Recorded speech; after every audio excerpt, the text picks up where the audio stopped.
Salut les amis, j'espère que vous allez bien. On se retrouve aujourd'hui pour une vidéo art journal.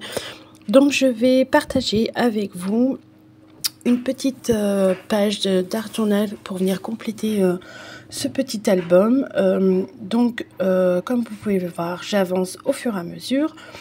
Et là, j'ai décidé de mettre en scène mes propres tampons que je vous ai confectionnés et qui sont disponibles sur Etsy et sur Ko-fi. N'hésitez pas à y faire un petit tour. Donc, j'ai pris une base de papier Paint-On et des feutres Écoline.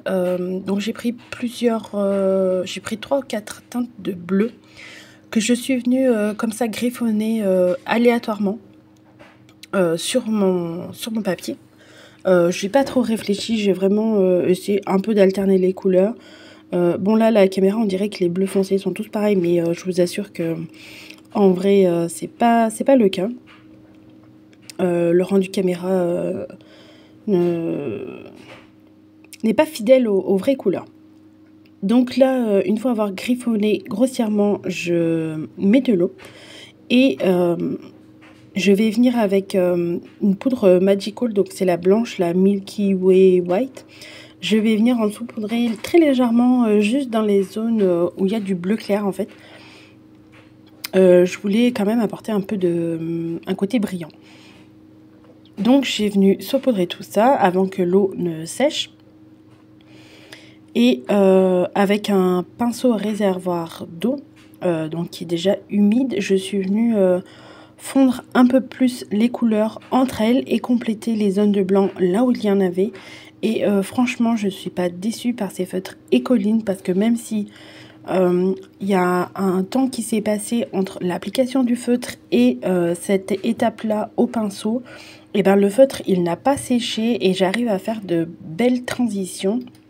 Et je n'ai pas les coups de feutre en fait, parce que je trouve pas ça très joli d'avoir les coups de feutre. Mais là, l'encre, elle est encore humide, donc j'arrive très bien à travailler le fondu et je n'ai plus aucune trace de crayon et j'adore ça. Donc j'ai légèrement séché tout ça haut de gamme pour accélérer le séchage. Et je vais venir travailler, apporter du détail dans le fond. Donc là, j'ai ressorti mes Distress. Non, je dis n'importe quoi. J'ai pas ressorti mes Distress. J'ai ressorti mes pads d'encre de chez Easing. Donc, c'est les tout premiers que j'avais achetés avant d'acheter des Distress. Je les ai retrouvés, on va dire, au fond du placard. Ça faisait très longtemps que je les avais pas utilisés. Donc, je me suis dit que c'était la bonne chose parce qu'en fait plus ça va dans le temps et les Distress oxydent, ce côté crayeux en fait, ça me dérange. Ça commence à je commence à moins apprécier en fait, donc je voulais pas réinvestir dans des encres pour l'instant.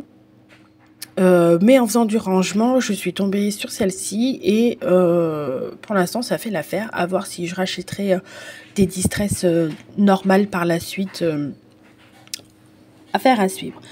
Donc, avec le pochoir et un doigt mousse, je suis venue comme ça prélever de l'encre et faire quelques motifs de petits poissons, de bancs de poissons comme ça pour apporter du détail dans ma création.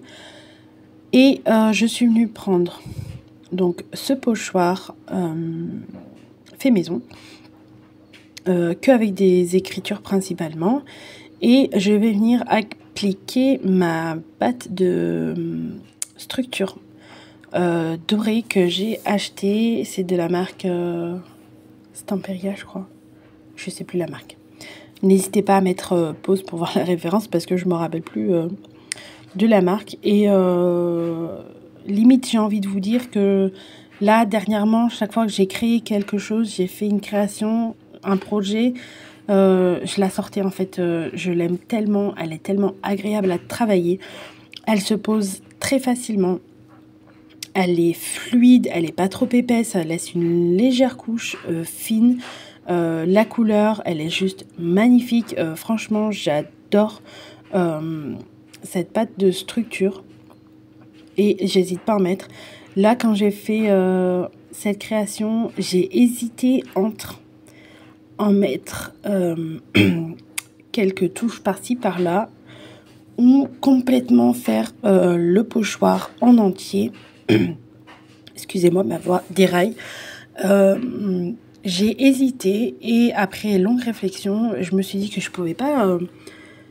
c'est pas un genre de pochoir, je trouve qu'avec la pâte de structure, on peut scinder en plusieurs parties. Vous voyez, on peut pas faire un effet grunge déstructuré. Je trouve que ce genre de pochoir avec de la pâte à structure, ça ne fonctionne pas. Avec de l'encre, il n'y a pas de souci, j'hésite pas à le faire. Juste ancrer une certaine partie pour avoir quelques mots, quelques lettres apparentes, ça ne me dérange pas. Mais avec la pâte à structure, j'aime pas du tout le rendu. Donc, pris dans ma folie, eh ben, j'en ai appliqué de partout. Et au final, quand j'ai fini ma création, je me demande s'il n'y en avait pas un peu trop des paillettes. Mais j'aime bien le résultat quand même. Comme vous pouvez le voir, il est quand même canon. C'est présent les paillettes, mais pas tant que ça. Je pense qu'il aurait fallu pas plus quand même. J'ai réussi à doser. Donc là, j'ai imprimé mes tampons. Je les ai imprimés sur du papier comme d'habitude. Là, c'est du 160 grammes. C'est du papier Clairefontaine. Et j'ai aucun souci pour la mise en couleur. Et je tiens à vous rappeler, une imprimante classique de maison. C'est une imprimante Epson à jet d'encre. Ce n'est pas une imprimante à laser. Mais pour faire ce genre de projet, cette mise en couleur, j'ai jamais eu aucun souci. Ça fonctionne très très bien. J'imprime. Et quand je mets en couleur, le noir ne bave pas. Je n'ai eu aucun problème là-dessus. Pour faire les techniques à l'eau, là, ça se complique, ça ne fonctionne pas. Mais les mises en couleur au feutre à alcool et au crayon de couleur, pardon, ça fonctionne merveilleusement bien. Je n'ai eu aucun souci. Donc là, j'ai décidé de mettre en couleur mes petits personnages, donc Milly et Milo. J'espère que cette collection vous plaît. Dites-moi en commentaire ce que vous en pensez. Je me suis lancée dans cette aventure. J'ai longuement réfléchi, hésité à quel genre de produit j'allais vous proposer pour compléter la collection. Et je me suis dit que je cherchais un fil conducteur, j'ai envie de vous dire, pour toutes les collections à venir. Donc, petit spoiler alerte, il se peut que vous retrouvez ces petits personnages dans de futures collections, mais habillés, accessoirisés différemment au goût de la collection. J'ai longuement réfléchi à cette idée pour qu'elle soit aboutie. J'espère qu'elle vous plaira. N'hésitez pas à me laisser un commentaire pour me dire ce que vous en pensez. N'hésitez pas à mettre pause aussi sur la vidéo pour voir les teintes de feutre que j'utilise. Là, je suis restée assez classique parce que les zones, elles n'étaient pas très très grandes non plus à coloriser parce que j'ai dû imprimer 6 cm de haut peut-être, quelque chose comme ça. Donc, ils sont pas très très grands mes personnages. Donc, il n'y avait pas matière à faire plus de dégradé, je trouve. Après, libre à vous d'en faire, mais moi j'ai pas voulu. Donc cette collection, ces tampons digitaux, ils s'intègrent à la collection bord de mer, la collection de papier. Tout est disponible sur Etsy et sur Ko-fi. N'hésitez pas à aller jeter un œil. Donc Etsy, je pense que la plupart des gens connaissent. Ko-fi, je pense que moins de personnes connaissent. Mais c'est une plateforme qui fonctionne comme Etsy, j'ai envie de vous dire. Une fois que vous avez validé votre commande et payé votre commande, vous recevez les fichiers par email.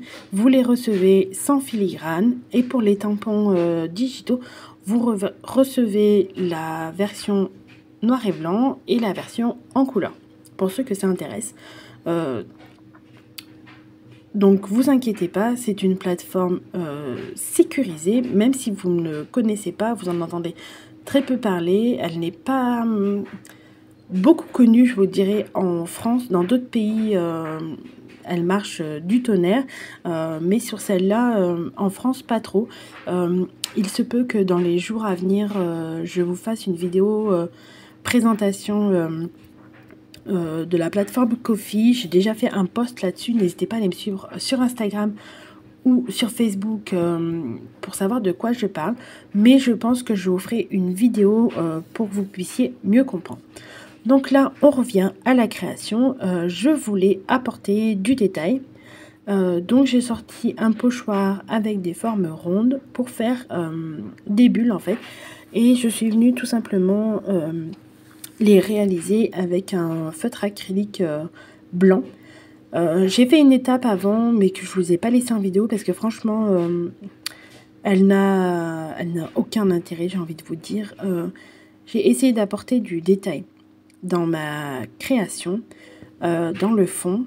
Je voulais, en fait, j'ai teinté un papier de soie avec de l'encre, l'encre e-zinc, et je suis venue faire des tamponnages dessus. Et en fait, une fois que ça a séché, je suis venue l'appliquer sur mon fond de page avec du gesso pour la coller. Mais en fait, ça m'a pas... Alors, c'est pas vilain. À certains endroits, vous pouvez le voir. Là où il y a le cercle au milieu, vous voyez des espèces de petits traits noirs, de gris. À certains endroits, ça se voit, mais ça n'a pas eu l'effet escompté, j'ai envie de vous dire. Donc, j'en ai fait par-ci par-là. Puis quand j'ai vu que ça me plaisait pas trop, je me suis arrêtée. Donc, j'ai plutôt travaillé sur l'aspect des bulles, en fait. Donc là, je l'ai fait au feutre acrylique blanc. Et pour avoir encore un meilleur rendu, plus blanc, plus lisse, j'ai séché et j'ai carrément sorti mon acrylique blanche bien couvrante. Comme ça, j'ai pas eu de soucis et j'avais des ronds parfaitement blancs pour avoir un joli rendu bien opaque. Je voulais pas quelque chose de transparent. Je voulais vraiment des ronds extrêmement blancs. Donc je m'y suis reprise à plusieurs fois parce que franchement ces feutres Artistro, ils fonctionnent très très bien. Mais en fait une fois qu'on les pose là, comme vous voyez sur un fond bleu, ça réactive légèrement et en fait ça se teinte légèrement, ça reste pas blanc blanc blanc. Donc ça me dérangeait, oui, il aurait fallu faire énormément plus de couches. Donc j'ai préféré sortir mon acrylique blanche, pardon. C'est beaucoup mieux. J'ai mis en couleur le petit parasol, le petit ballon, dans les mêmes couleurs. J'ai sensiblement les mêmes couleurs. Et voilà, ma petite création est terminée. J'espère qu'elle vous aura plu, qu'elle vous aura donné des idées. Et je vous dis à bientôt pour une nouvelle vidéo. Bye bye!